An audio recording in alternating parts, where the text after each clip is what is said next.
I'm gonna say something, and that might annoy a certain fan base of Test cricket.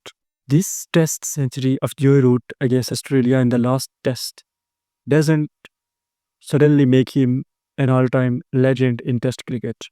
Yes, you heard it right.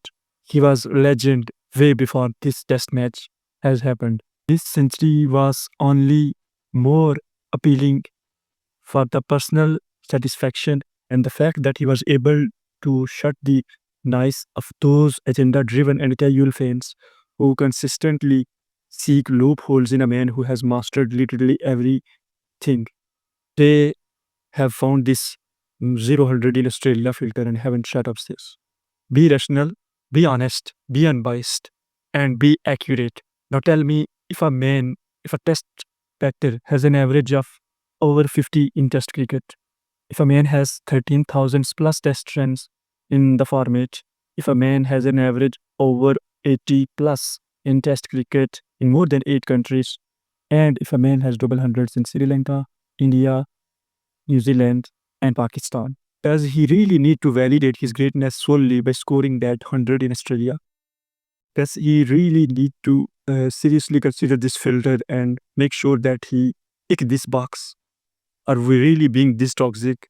I understand that Australia is one of the most toughest place for visiting batters in the planet, and it is definitely evident in last 4 to 5 years the way things are going.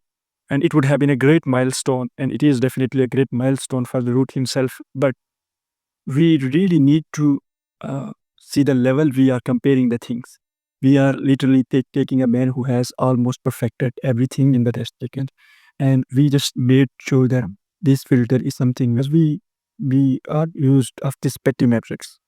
So unfortunate is this thing that sport is dominated by those fan base who really think that if a man hasn't able to win a World Cup, he cannot be called legend.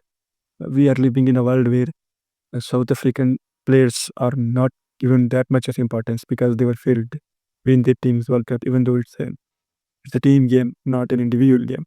But who cares? Anyways, I'm anyways happy for Joy Root because I feel like he has literally walked the talk.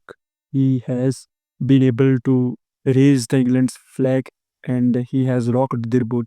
If it meant to scoring 100 was the only matter of criteria for those agenda-driven fans, he has even ticked that box as well. He's an all-time great. We should respect him. Joy, you are someone who loves challenge, and this challenge was fulfilled. And I'm really happy that you did it.